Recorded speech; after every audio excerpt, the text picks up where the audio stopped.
क्या कभी सोचा है कि किसी साधारण सी दिखने वाली आकृति को मापना कितना जरूरी हो सकता है? तो चलिए आज कुछ ऐसी ही सरल विचारों से शुरुआत करते हैं जो हमारी दुनिया को देखने का नजरिया ही बदल देंगे।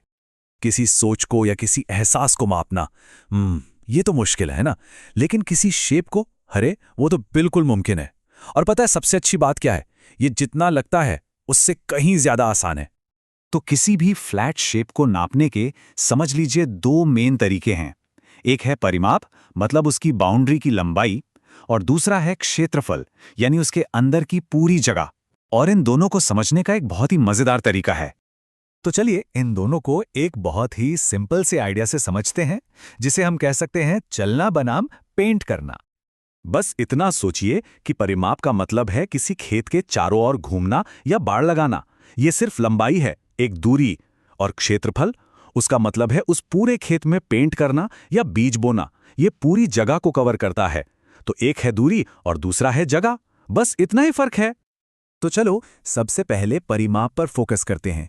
ये बहुत ही सीधा साधा काम है, बस जितनी भी साइड्स हैं उनकी लंबाइयों को जोड़ देना है। तो सबसे जरूरी बात यह है कि परिमाप हमेशा लंबाई का नाप होता है। ये बस उस रास्ते की कुल दूरी है जो किसी शेप की बाउंड्री बनाती है। जैसे मान लीजिए एक कमरे में कितनी लंबे जरी बॉर्डर लगेगी, बस वही है परिमाप। अच्छा, तो यहाँ कुछ आम शेप्स के फॉर्मूले हैं। जैसे आयत यानी रेक्टेंगल के लिए लंबाई और चौड़ाई को जोड़ो और 2 से गुणा कर दो, बस। वर्ग यानी स्क्वायर के लिए तो और भी आसान है, बस एक साइड की लंबाई को 4 से गुणा कर दीजिए। और त्रिभुज, अरे वो तो सबसे सीधा है, बस तीनों साइड्स को जोड़ दीजिए। चलिए अब क्षेत्रफल की दुनिया में चलते हैं। हम सबसे सिंपल शेप से शुरू करेंगे और फिर देखेंगे कि उसी के बेस पर मुश्किल शेप्स को समझना कितना आसान हो जाता है। क्षेत्रफल समझने का सबसे आसान तरीका है ये सोचना कि किसी शेप के अंदर एक एक यूनिट के कितने स्क्वायर फिट हो सकते हैं।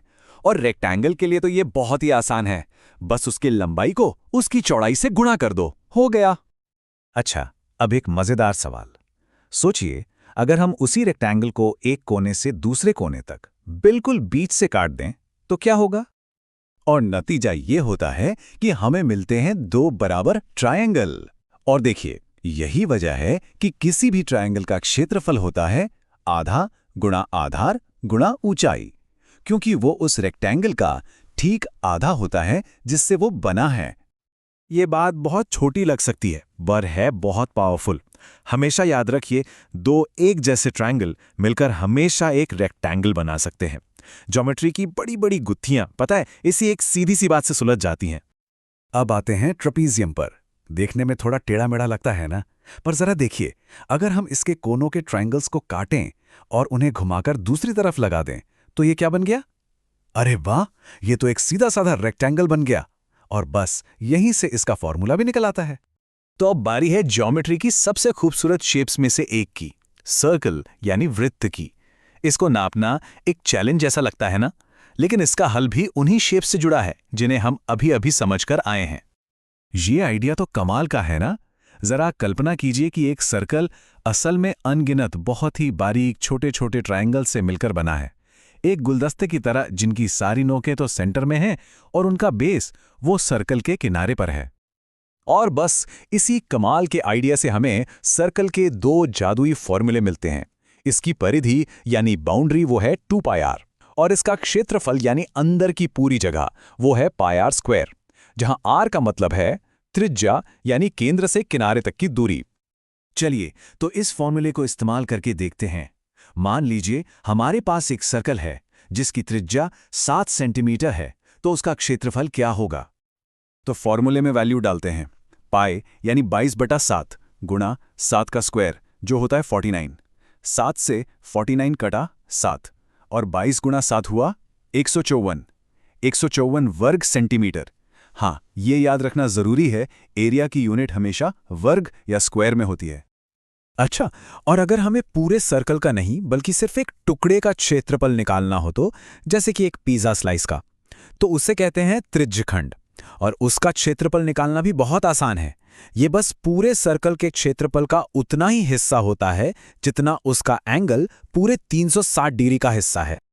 तो अब जब हम बेसिक बातें समझ गए हैं तो चलिए ये देखते हैं कि इन टूल्स का इस्तेमाल करके हम और भी मुश्किल प्रॉब्लम्स को कैसे सॉल्व कर सकते हैं। तो अब आता है असली मजा। जब कोई मुश्किल सी शेप सामने आए तो क्या करें?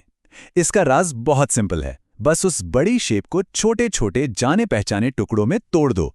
रेक्टेंगल्स, ट्रायंगल्स, सर्कल्स या फिर एक और तरीका है, पहले पूरी बड़ी शेप का एरिया निकाल लो और फिर उसमें से वो हिस्सा माइनस कर दो जो नहीं चाहिए।